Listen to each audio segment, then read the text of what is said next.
আসসালামু আলাইকুম। চাইতায় আপনাদের সকলকে আমন্ত্রণ জানাচ্ছি। ব্যানার এবং হেডলাইন দেখে আপনারা বুঝতে পারছেন যে আমি বলছি যে শেখ হাসিনা, আমাদের জননেত্রী শেখ হাসিনা, মাননীয় প্রধানমন্ত্রী শেখ হাসিনা বলেছেন যে ভোট কেন্দ্রে কেউ যাবেন না। ছবিতে আমাদের মাননীয় প্রধানমন্ত্রী জননেত্রী শেখ হাসিনা এবং সজীব ওয়াজেদ জয় দুজনেরই ছবি দেওয়া আছে এবং দুজনই দ্ব্যর্থহীন ভাষায় ঘোষণা করেছেন যে কেউ ভোট কেন্দ্রে যাবেন না। 3-4 দিন আগে সজীব ওয়াজেদ জয়ও বলেছেন। তো আজকের এই ভিডিওটা যখন আপনারা শুনবেন, প্লিজ দয়া করে পুরো ভিডিওটা শুনবেন। আজকের এই ভিডিওটা দয়া করে সকলে পুরো ভিডিওটা শুনবেন এবং পছন্দ হলে ম্যাক্সিমাম শেয়ার করবেন, ম্যাক্সিমাম বন্ধু বান্ধবকে বলবেন যে এটা শোনার জন্য। আওয়ামী লীগ নেতাদেরকে প্রেসার করে পাঠাবেন যেটা শোনার জন্য। আমি এই যে শেখ হাসিনা আজকে প্রায় 15 দিন আগে বলেছেন নো ভোট নো ভোট, একটা ক্যাম্পেইন চলছে না, নো ভোট নো ভোট, যেখানে নৌকা নাই সেখানে ভোট নাই। বেশ কিছু জনপ্রিয় গানও করেছে, অবশ্য ওখানে দুই একটা স্ল্যাং ল্যাঙ্গুয়েজ আছে, সেটাতে কেউ মনক্ষুণ্ণ লাভ নেই। কারণ এখন যে প্রজন্ম, জেনজি প্রজন্ম, তারা তো স্ল্যাং ল্যাঙ্গুয়েজ ছাড়া বুঝে না। কারণ ওই যে একজনে বলছিল সাউয়া মাউয়া ছেড়ে দাও, ওনার স্ল্যাং ল্যাঙ্গুয়েজ তো সবাই শুনেছে না, তো সেই এখন আমরাও ওইভাবে গেলাম। কিন্তু এই যে আমাদের নেত্রী শেখ হাসিনা এবং সজীব ওয়াজেদ জয় যে কথাটা বলছে যে ভোট কেন্দ্রে কাউকে না যাওয়ার জন্য, যারা আওয়ামী লীগ সমর্থক বা জনগণ যারা আওয়ামী লীগকে ভালোবাসে তাদেরকে ভোট কেন্দ্রে না যাওয়ার জন্য বলছে।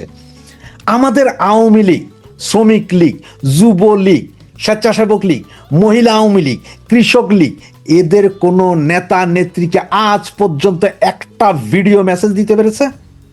পারে নাই। তবে আজকে থেকে আমাদের বিভিন্ন তৃণমূলের বেশ কিছু কর্মী, বেশ কিছু ভাই বোন যাদের কোনো পদ পদবিও নেই, তারা ভিডিও মেসেজ দিয়ে যাচ্ছে। তারা বাংলাদেশের থেকে ভিডিও মেসেজ ফেসবুকে ছেড়ে দিচ্ছে, রেকর্ডিং করে রেকর্ডটা ছেড়ে দিচ্ছে। কিন্তু নেতারা কোথায়? আপনার আজকে যুবলীগের সেন্ট্রাল কমিটির 2 লিডার, পরশ তিনি কানাডায় থাকেন, আরেকজন আছেন নিখিল সেক্রেটারি, দুইজনের একজনই কি ভিডিও বার্তা দিয়েছেন? একটাও দেননি। এ টিমের লাইভে এসেছিলেন পরেশ সাহেব, উনি ওনার চেহারা দেখান নাই। ওনারা দুইজন কিন্তু চাইলে 2টা ভিডিও বার্তা, ছোট ছোট 30 সেকেন্ডের ভিডিও বার্তা হোক, যে যারা যুবলীগ করেন, আওয়ামী লীগ করেন, যারা করেন, আপনারা কেউ ভোট কেন্দ্রে যাবেন না, আশপাশের লোকজনকে উৎসাহিত করুন ভোট কেন্দ্রে না যাওয়ার জন্য। এই কথাগুলো তো ওনারা দুইজন ভিডিওতে এসে বলতে পারতেন, লাইভে আসার দরকার নেই, তো রেকর্ডিং করে ছেড়ে দেন না 30 সেকেন্ডের জন্য। করেননি। স্বেচ্ছাসেবক লীগের প্রেসিডেন্ট, উনি আছেন বর্তমানে সম্ভবত ইউএসএ, এবং সেক্রেটারি উনিও আছেন বাইরে, না জানি হয়তো থাইল্যান্ড বা ব্যাংককে, কোথায় আছেন কে জানে। ওনাদেরকে আজ পর্যন্ত, আমি অনেকবার কথা বলেছি, আজ পর্যন্ত বলাতে পারিনি ওনাদেরকে। মহিলা আওয়ামী লীগ সেন্ট্রাল কমিটি, কোথায় আছেন ওনারা? ওনারা যদি ঘরে থেকে থাকেন তাহলে ওখান থেকে একটা ভিডিও বার্তা দেন না। এরপর আছে আপনার কৃষক লীগ, কৃষক লীগের সেক্রেটারি থাকেন কানাডায়, উনিও কেন একটা ভিডিও বার্তা দিতে পারলেন না? আমাকে বলেন। ঢাকা মহানগর উত্তর, ঢাকা মহানগর দক্ষিণ, ঢাকা মহানগর উত্তরের যে সেক্রেটারি, উনিও দেশের বাইরে আছেন, প্রেসিডেন্ট যদিও জেলখানায় আছেন। আর ঢাকা মহানগর দক্ষিণ সভাপতি, উনি তো হাওয়া, ওনার অবস্থা কেন হাওয়া হাওয়া ও হাওয়া খুশবু লুটা দে, এই অবস্থায়। এছাড়াও আরো কিছু আছে, যেমন আপনার বঙ্গবন্ধু পরিষদ আছে, প্রকৌশলীরা আজকে অবশ্য একটা বিবৃতি দিয়েছে, সাচিব আছে, কৃষিবিদ সংগঠন আছে, আওয়ামী লীগ আইনজীবী পরিষদ আছে। এনারা কোথায়? সাংবাদিক সমাজ, বুদ্ধিজীবী সমাজ কোথায়? সাংবাদিক, বিশিষ্ট সাংবাদিক যে নাজিম নিজাম, যার ওয়াইফ একসময় এমপিও হয়েছিলেন আওয়ামী লীগের বদন্যতায়, ওনারা কোথায়? নাজিম নিয়াজ তো আমেরিকাতে আছেন, ওনারা কেন এসে একটা ভিডিও বক্তব্য দিচ্ছেন না বা ভিডিও বক্তব্য দিতে পারছেন না? কারণটা কি? এই যে তৃণমূল কর্মী যারা এখন ভিডিও বার্তা দিচ্ছে, তাদের বাবা মা আছে, তাদের ঘর বাড়ি আছে, তাদের ভয় নাই, শুধু নেতাদেরই বাবা মা আছে, ঘর বাড়ি আছে, এটা চলে যাবে? নাকি এই সমস্ত সংগঠনের বড় বড় নেতারা এখন বিএনপি বা জামাতকে ডোনেশন দিচ্ছে এবং গোপনে হাত মিলাচ্ছে? কোনটা আপনার কাছে কোনটা মনে হয়? কমেন্টস করে জানান আপনার কাছে কোনটা মনে হয়। এই যে আমি যে সংগঠনগুলোর কথা বললাম, তার মধ্যে একমাত্র ছাত্রলীগের সভাপতি সেক্রেটারি ছাড়া আর কেউ ফেসে আইসে এভাবে বিভিন্ন জায়গায় কথা বলছে না। কোথায় গেল এই যুবলীগের নগর, মহানগর, ওয়ার্ড, থানা কমিটির সভাপতি সেক্রেটারিরা? তারা কোথায়? যুবলীগের তৃণমূলের কর্মীরা কথা বলে, নেতারা কোথায়? শুধুমাত্র হোয়াটসঅ্যাপের মেসেঞ্জারে যে ওনারা কথা বলছেন এতেই হবে? আপনাদের মতামত কি? যে এই মুহূর্তে যেহেতু শেখ হাসিনা এবং সজীব ওয়াজেদ জয় দুইজনই দ্ব্যর্থহীন ভাষায় বলে দিয়েছেন যে আমরা কেউ ভোট কেন্দ্রে যাব না, এই কথাটা আওয়ামী লীগের সমস্ত নেতারা একের পর এক বলা উচিত কিনা?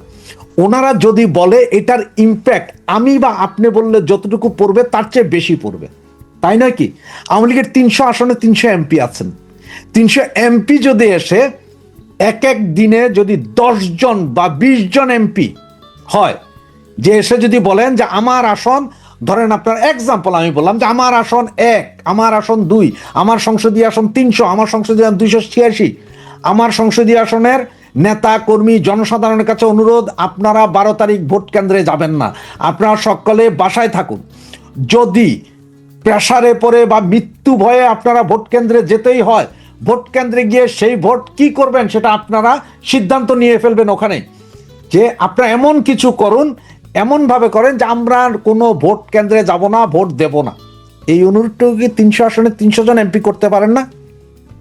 বা রানিং এমপি যারা ছিল তারাও করেন না? বা আগামীতে অদূর ভবিষ্যতে যারা এমপি হওয়ার খায়াস আছে, কমিশনার হওয়ার খায়াস আছে, তারাও কি বলতে পারেন না? সারা বাংলাদেশে এতগুলো কমিশনার, মহিলা কমিশনার, চেয়ারম্যান, উপজেলা চেয়ারম্যান, অমুক চেয়ারম্যান, কোথায় ওনারা? কেন ওনারা এখন ভিডিও বার্তা দিচ্ছেন না? আওয়ামী লীগের কতজন নেতা, আমি কোনো কর্মীর কথা, কতজন নেতা এই সেন্ট্রাল কমিটি থেকে শুরু করে ওয়ার্ড কমিটির নেতা, কতজন আপনারা উঠান বৈঠক করতে পারছেন? আপনারা সব কি ওই যে রাতের বেলার হোয়াটসঅ্যাপ, সারা রাত হোয়াটসঅ্যাপ আর দিনের বেলা মেয়াদ উত্তীর্ণ খায়া ঘুমাইয়া থাকবেন? আমি এখন পর্যন্ত দেখলাম না যে কোনো আওয়ামী লীগ নেতা ফোন দিয়ে বলতে যে ভাই এই এটা লাইভ রেডি করেন, আমি আমার এলাকার জনগণকে বলবো, আমি আমার দেশের জনগণকে বলবো যে যাতে ভোট কেন্দ্রে না যায়, আমি আমার জননেত্রী শেখ হাসিনা এবং সজীব ওয়াজেদ জয়ের কথাটা বাংলাদেশের মানুষকে আরো বেশি করে শোনাবো। হ্যাঁ, আমরা জানি শেখ হাসিনার কথা সবাই শুনছে, সজীব ওয়াজেদ জয়ের কথা সবাই শুনছে, কিন্তু কথাটা হচ্ছে যে আপনারা কেন বলছেন না? এখনো কেন আপনাদের মধ্যে গ্রুপিং? আপনারা কেন এখনো বলতে পারতেছেন না? মানে আপনাদের নিজেদের পিঠ বাঁচানোর জন্য, ব্যবসা বাঁচানোর জন্য আপনারা চুপচাপ চেহারা দেখাবেন না নাকি? আপনারা কেউ চেহারা দেখাবেন না, কারণ আপনারা চেহারা দেখাইলে আবার আপনাদের ব্যবসা বাণিজ্য এগুলোর ক্ষতি হয় কিনা। আর আমরা যারা বলি বা আমার তৃণমূল কর্মী ভাই বোন যারা বলে, তাদের কারোই ব্যবসা বাণিজ্যও নাই, বাপ মাও নাই, ঘর বাড়িও নাই, সব এতিমখানা থেকে উঠে আসছে নাকি? এটাই কি মনে হয় না? তো আপনারা প্লিজ যারা আমার এই বক্তব্যটা শুনছেন, সকলে এই বক্তব্যটা একটু বেশি বেশি করে প্রচার করেন, বেশি বেশি করে আওয়ামী লীগ নেতাদেরকে জিজ্ঞেস করেন এখন যে তোমরা হোয়াটসঅ্যাপ কলে আমাদের সাথে কথা না বলে ভিডিও বার্তা দাও। আমার কথা হচ্ছে ভিডিও বার্তা দাও। আওয়ামী লীগকে ধ্বংসের মূল কারিগর এই লোকগুলো, এই কমিটি, আপনার যতগুলো কমিটি বললাম, এই যে আওয়ামী লীগ, যুবলীগ, শ্রমিক লীগ, স্বেচ্ছাসেবক লীগ, মহিলা আওয়ামী লীগ, কৃষক লীগ, এরা সবগুলোই দায়ী, এরা সবগুলোই দায়ী। আজকে কোথায় অ্যাডভোকেট সাহেবেরা গোলাগুলি করতেন? আপনারা ওই কে এপিএস হবেন, কে পিপি হবেন, কে জিপি হবেন, কে ডিপি হবেন, সকলেই তো পয়সা খাইছেন। বুদ্ধিজীবীরা আওয়ামী লীগ আমলের গত 15 বছর তো আপনারাও পয়সা খাইছেন, সব বেনিফিশিয়ারি। কেউ জমি নিছেন, কেউ জায়গা নিছেন, কেউ টাকা নিছেন, কেউ চিকিৎসার জন্য টাকা নিছেন না আপনারা? কেউ আপনাদের বউরে এমপি বানাইছেন, কারো বউ আবার যে নেতা হয়েছে, কারো ছেলে এমপি হয়েছে। আপনারা বের হচ্ছেন না কেন? আপনার বের হওয়ার দরকার নেই, আপনারা রাস্তায় মিছিল করতে বলতে ভিডিও বার্তা দেন, অনলি 30 সেকেন্ড, যে আপনি বলেন যে আমি অমুক, চেহারাটা দেখাই আজ আমি অমুক, আমার এলাকার জনগণ এবং দেশবাসীকে বলছি এই ভোটে আপনারা কেউ যাবেন না, এই ভোটে আপনারা কেউ ভোট দিতে যাবেন না, no vote, no vote, no vote. Awami League নাই এই জন্য যে আপনারা শুধুমাত্র যাবেন না তা নয়, এই দেশটাকে বাঁচানোর জন্য হলো এই ভোটে অংশগ্রহণ করেন না। কারণ এই ভোটে যদি অংশগ্রহণ না করেন, এই ভোটের পার্সেন্টেজ সারা পৃথিবীর লোকজন যখন দেখবে হাসবে, এটা সকলেই আপনার কি করবে? বাতিলের খাতায় ফেলে দিবে। এই কথাগুলো বলার মতন আওয়ামী লীগ নেতাকর্মী, যুবলীগ নেতাকর্মী, স্বেচ্ছাসেবক লীগের নেতা, মহিলা আওয়ামী লীগ, কৃষক লীগ, শ্রমিক লীগ, আরো যা যা আছে, এই যে সচিব, বঙ্গবন্ধু পরিষদ, বঙ্গবন্ধু সঙ্গীত পরিষদ, তারপর আপনার কৃষিবিদ সংগঠন, তারপরে আওয়ামী লীগ আইনজীবী পরিষদ, পরিষদের তো অভাব ছিল না। কোথায় আপনারা নেতারা? সুতরাং আসুন, আমার তৃণমূল ভাই বোন এবং যারা আছেন সকলে মিলে আমার এই ভিডিওটাকে আপনারা নিজের মনে করে, নিজের মনের ভাষা মনে করে সকলের কাছে পৌঁছান এবং আওয়ামী লীগ নেতাদের কাছে পৌঁছান বেশি বেশি করে। যে বাংলাদেশের রাজনীতি এক অদ্ভুত জায়গায় এসে দাঁড়িয়েছে। কেন বলছি, পুরো ভিডিওটি দেখলে আপনারা বুঝতে পারবেন। কারণ একদিকে বলা হচ্ছে বা দাবি করা হচ্ছে দেশে এখনো আওয়ামী লীগের সমর্থন 40 থেকে 50%। ভোট ব্যাংক নিয়ে অনেক গবেষণার কথা আমরা শুনি, কিংবা এই সংখ্যাটা এরও বেশি এমনটা বলা হয়। বাস্তবতা বলছে এই বিশাল জনগোষ্ঠী রাজনীতির মাঠে কার্যত অনুপস্থিত। প্রশ্ন হচ্ছে, যদি এত সমর্থন থাকে তাহলে আওয়ামী লীগ কোথায়? কেন তারা রাজনীতির নিয়ামক না হয়ে দর্শক হয়ে উঠছে? 12 ফেব্রুয়ারি যে নির্বাচন হবার কথা শুনছি আমরা, সে নির্বাচন ঘিরে আওয়ামী লীগের দেশে থাকা নেতা কর্মী সমর্থকদের মধ্যে বিপুলভাবে রাজনীতিতে ফিরে আসার যে চিন্তা, স্বপ্ন বা আকাঙ্ক্ষা জায়গা করে নিয়েছিল বা একটা সময় দেখা গিয়েছিল বা শোনা গিয়েছিল, তার এখন অবস্থাটা কি? কোথাও কি আছে আওয়ামী লীগ নিয়ে কার্যকর আলোচনা? আজকের ভিডিওতে আমরা এই বিষয়গুলো আসলে একটু বুঝতে চেষ্টা করব। ভারতের কলকাতা বা দিল্লি থেকে পরিচালিত হচ্ছে আওয়ামী লীগ, এমনটি আমরা এখন জানি। সেই কলকাতা বা দিল্লি থেকে পরিচালিত রাজনীতি দিয়ে আওয়ামী লীগ কি আদৌ বাংলাদেশের রাজনীতির মাঠে ফিরতে পারবে খুব দ্রুত? সেটা কবে নাগাদ পারবে বা কিভাবে পারবে? নাকি বাংলাদেশের রাজনীতিতে তাদের ফেরার পথ ক্রমশ সংকুচিত হয়ে যাচ্ছে? দর্শক, এসব আমার প্রশ্ন নয়, আওয়ামী লীগের একনিষ্ঠ কিছু কর্মী সমর্থকের মনের অভিব্যক্তি এগুলো। এমন প্রশ্ন কেন উঠছে কারণ গত 7 দশকেরও বেশি পুরনো দলটির ব্যাপক সমর্থনের কথা শোনা যায়, জনসমর্থন এখানে সেখানে আমরা এটা শুনতে পাই। কিন্তু অনেকদিন হলো দলটির তেমন রাজনীতি নেই রাজনীতির মাঠে, বিশেষত 2024-এর আগস্টে ক্ষমতাচ্যুত হবার পর থেকে। তারপরও একটা সত্য অস্বীকার করার উপায় নেই, দেশের মধ্যবিত্ত এবং নিম্নবিত্তের বড় একটি অংশ এখনো মনে করে তারা শেখ হাসিনার শাসনামলে তুলনামূলকভাবে ভালো ছিলেন। দ্রব্যমূল্য নিয়ে তারা সন্তুষ্টির কথা বলেন, যদিও তখনও মাঝে মধ্যে বিভিন্ন পণ্যমূল্য অনেক রেকর্ড সৃষ্টি করেছে। অবকাঠামো উন্নয়ন নিয়ে অনেকে আত্মতুষ্টি প্রকাশ করেন, এটা অবশ্য আওয়ামী লীগের চরম নিন্দুক যারা তারাও স্বীকার করেন। অনেকে বলেন রাষ্ট্র পরিচালনায় শেখ হাসিনার একটা দক্ষতা ছিল, একটা কেন্দ্র ছিল, যেটা এখন নেই। এই কথাটি হয়তো সত্য। এরকম বেশ কিছু নস্টালজিয়া আজও অনেক আওয়ামী লীগ কর্মী সমর্থকদের মনে কাজ করে। কিন্তু রাজনীতি কি শুধু নস্টালজিয়া দিয়ে চলে? কোন দল চলতে পারে না। রাজনীতি চলে নেতৃত্ব, সংগঠন, মাঠ এবং বৈধতা দিয়ে। এই চারটির একটিও আজ আওয়ামী লীগের হাতে নেই। রাজনীতির অনেক বিশ্লেষক বলেন নেতৃত্বহীন জনসমর্থন হলো সবচেয়ে বিপজ্জনক অবস্থা, যার মধ্যে এখন আওয়ামী লীগ আছে। তারা বলেন আজ আওয়ামী লীগের সমর্থক আছে কিন্তু নেতৃত্ব নেই মাঠে। জেলা উপজেলা কমিটি নিষ্ক্রিয়, অধিকাংশ কর্মী আত্মগোপনে, নীরব, বিচ্ছিন্ন পরস্পর। নেতা কর্মী সমর্থকদের মধ্যে যোগাযোগ নেই বললেই চলে। ফলে এই সমর্থনটা আসলে ভোট ব্যাংক নয়, এটা একটা নীরব, অসংগঠিত, আতঙ্কগ্রস্ত জনসমষ্টি আপনি বলতে পারেন। রাজনীতির ভাষায় এটাকে বলে লেটেন্ট সাপোর্ট বা সুপ্ত জনসমর্থন, যা জাগাতে হলে চাই জীবন্ত নেতৃত্ব। আর আওয়ামী লীগের সেই নেতৃত্বের উল্লেখযোগ্য অংশ এখন ইউরোপে, আমেরিকায়, ভারতের কলকাতায় এবং দিল্লিতে, দেশে নয়। দিল্লিতে আছেন স্বয়ং দলীয় প্রধান শেখ হাসিনা, সেখান থেকেই তিনি এক এক সময় সক্রিয় হচ্ছেন, সোচ্চার হচ্ছেন। কিন্তু গত 18 মাসে দেখা গেছে দিল্লির অডিও রাজনীতি অনেক ক্ষেত্রেই কিছুটা ব্যর্থ হয়েছে। আবার যদি একেবারে ব্যর্থ নাও বলি, বলতে হবে ধারাবাহিকতার ঘাটতি রয়েছে। একটু ব্যাখ্যা করি। গত 18 মাসে আমরা কি দেখেছি? দিল্লি থেকে মাঝে মাঝে অডিও বার্তা এসেছে, ভার্চুয়াল নির্দেশ এসেছে, কর্মসূচির ডাক দেওয়া হয়েছে, হুমকি বা হুঁশিয়ারি উচ্চারণ করা হয়েছে। এসবের ফলে যে কিছু হয় না তা কিন্তু নয়। প্রতিবারই সোশ্যাল মিডিয়ায় কিছু আলোচনা হয়েছে, 2-3 দিন উত্তেজনা থেকেছে, তারপর সব হয়ে গেছে। কারণ খুব সহজ, দূরদেশ থেকে দেওয়া নির্দেশনা রাজনীতির মাঠের বাস্তবতায় টিকে থাকতে পারে না বা টিকে না। যেখানে কর্মীরা জানেন তারা মাঠে নামলে গ্রেপ্তার হবেন আর নেতৃত্ব নিরাপদ দূরত্বে থাকবে, তবু অনেকে নেমেছেন আমরা দেখেছি এবং গ্রেপ্তারের শিকার হয়েছেন। আসলে এই অসম সম্পর্ক কোন রাজনৈতিক বিস্ফোরণ তৈরি করতে পারে না, শুধু ক্ষণস্থায়ী বুদবুদ তৈরি করে, যেটি আসলে গত 18 মাসে দেখা গেছে।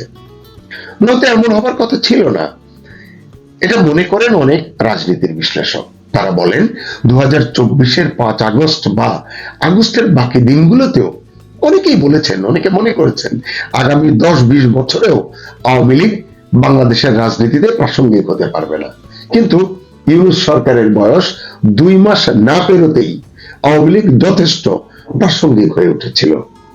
কিন্তু 18 মাস পর এখন অনেকেই বলছেন ইউনূস সরকারের সীমাহীন ব্যর্থতাও কেন আওয়ামী লীগকে ট্র্যাকে ফেরাতে পারল না। এটাই এই সময়ের সবচেয়ে বড় প্রশ্ন। কারণ ইউনূস সরকার অদক্ষতার অভিযোগে অভিযুক্ত, আইন শৃঙ্খলা নিয়ে হাজারো প্রশ্ন আছে, তারা বিচার ব্যবস্থাকে কুক্ষিগত করেছে, যেখানে প্রাপ্য জামিন পর্যন্ত মেলেনি বা মিলছে না। অনৈতিক সাংবাদিক দমনের কথা সকলেই আপনারা জানেন। এরপর আছে সংখ্যালঘু নির্যাতনের বিষয়, সংখ্যালঘু নিরাপত্তায় সরকারের সীমাহীন ব্যর্থতা। বরং এই ক্ষেত্রে আমরা বলবো সরকারের প্রচ্ছন্ন পৃষ্ঠপোষকতার নীল নকশাও মাঝে মধ্যে দৃশ্যমান হয়ে উঠেছে। দুর্নীতি এবং অনিয়মের অভিযোগ নিয়ে আর কি বলবো, অনেকেই এটি নিয়ে মুখ খুলছেন। আরো অনেক কিছু আছে, সেদিকে না যাই। এরকম পরিস্থিতিতে সাধারণত বিরোধী দল, মানে এখানে আমি আওয়ামী লীগকেই ধরবো বিরোধী দল হিসেবে, কারণ বিএনপি এবং জামাত তো ইউনূস সরকারের অংশ এবং এই সরকারের সুবিধাভোগী, তাহলে বিরোধী দল আওয়ামী লীগ। কিন্তু তাহলে আওয়ামী লীগের তো শক্তিশালী হওয়ার কথা ছিল, কিন্তু তা হয়নি। সুযোগ দেওয়ার পরও হয়নি, সুযোগ তৈরি হওয়ার পরও পারেনি আওয়ামী লীগ। ক্ষেত্র প্রস্তুত করে দেওয়ার পরও, মানে ইউনূস সরকার ক্ষেত্র প্রস্তুত করে দিয়েছে, তাও হয়নি। হয়নি কেন? এর মানে কি? এর মানে হলো আওয়ামী লীগ নিজেকে এই সময়ের রাজনীতিতে বিকল্প হিসাবে উপস্থাপন করতে ব্যর্থ হয়েছে। আমার সমালোচনাটা হয়তো কারো কারো কাছে নির্মম ঠেকবে, কিন্তু সত্যিকার যদি আপনি বাস্তবতার দিকে তাকান, বিশ্লেষণ করেন, তাহলে আমার কথাগুলোকে উড়িয়ে দিতে পারবেন না, এটি আমার বিশ্বাস। তো এই যে পরিস্থিতি, এটাকে কারো ষড়যন্ত্র বলে চালিয়ে দেওয়ার কিন্তু সুযোগ নেই, হয়তো আত্মপ্রসাদে ভোগ দেওয়ার সুযোগ নেই। এটা আমি বলবো স্রেফ নেতৃত্বের ব্যর্থতা। প্রেক্ষাপট যাই হোক না কেন, সবসময় আপনি সমতল মাঠে খেলবেন? উঁচু নিচু ঢিবি আছে এমন বন্ধুর জায়গায়ও আপনাকে চলতে শিখতে হবে, জানতে হবে, পারতে হবে। হ্যাঁ, এই জায়গায় অনেকে, বিশেষ করে আওয়ামী লীগের একদল কর্মী সমর্থক হয়তো বলবেন আওয়ামী লীগের জন্য এখন অনেক বাধা, নিষেধাজ্ঞা আছে দলের প্রতি, আছে আইনি নানান দেয়াল, অর্থাৎ বাধাটা শুধু রাজনৈতিক নয়।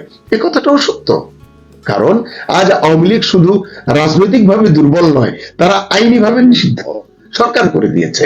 তাদের দলীয় কর্মকাণ্ড নিষিদ্ধ, তাদের স্ট্রং যে ছাত্র সংগঠন ছাত্রলীগ নিষিদ্ধ, অধিকাংশ নেতা পলাতক বা আত্মগোপনে, উল্লেখযোগ্য সংখ্যক নেতা কারাগারে। এছাড়া আছে রাষ্ট্রীয় পৃষ্ঠপোষকতায় আওয়ামী লীগের নেতা কর্মীদের উপর হামলা মামলা, অর্থাৎ বাধার শেষ নেই। এই বাস্তবতায় নির্বাচনের পর সরকার বদলালে এই যে নিষেধাজ্ঞা, এই যে বাধা, এই যে প্রতিবন্ধকতা, এগুলো কি রাতারাতি উঠে যাবে? কি মনে করেন আপনারা? কি মনে করে আওয়ামী লীগ? কি ভাবেন এই দলের নেতা কর্মীরা যারা কল্পনা করেন যে রাতারাতি কিছু বদলে যাবে?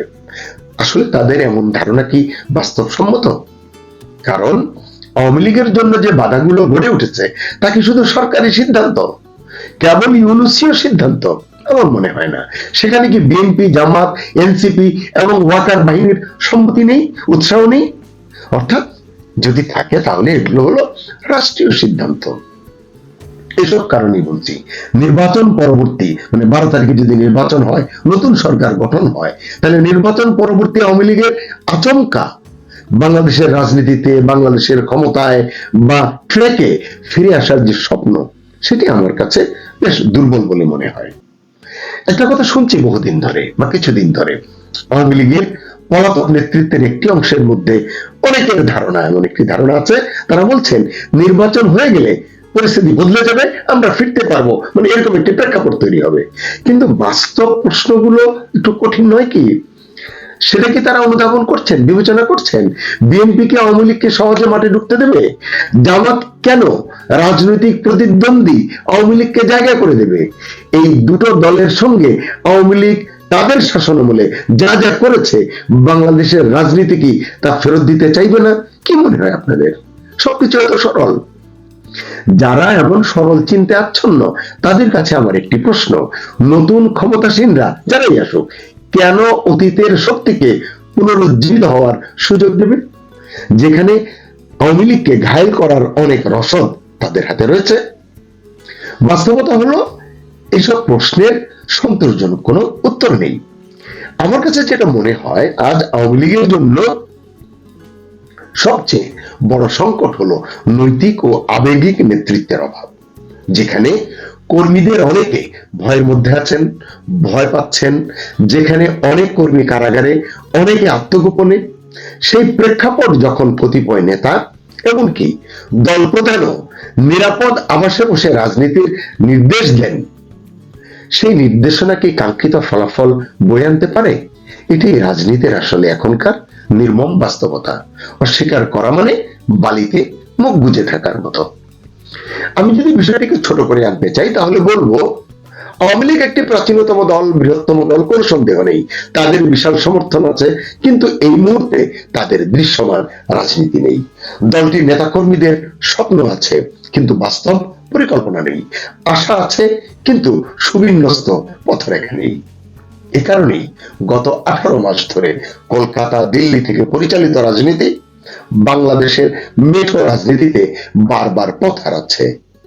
যারা মনে করেন নয়াদিল্লির সাউথ ব্লক বা মোদী সরকার কিংবা রাশিয়ার পুতিন আওয়ামী লীগের জন্য ত্রাণকর্তার ভূমিকা অবতীর্ণ হবে, তারা আসলে বেশি কল্পনা বিলাসী বলেই আমার মনে হয়। হয়তো এই কারণেই অনেক রাজনৈতিক বিশ্লেষক মনে করছেন আওয়ামী লীগের ফেরার পথ প্রশস্ত নয়, বরং ধীরে ধীরে তা সংকুচিতই হচ্ছে। দর্শক, বাংলাদেশের রাজনীতি শূন্যতা সহ্য করে না। যে শূন্যতা পূরণ করতে পারে না, রাজনীতি তার জন্য অপেক্ষা করে না। এখানে আওয়ামী লীগের কথাটাই বলছি। প্রশ্ন তাই একটাই, আওয়ামী লীগ কি বাস্তবতার মুখোমুখি হবে, নাকি দূরদেশের স্বপ্নেই দিন কাটাবে?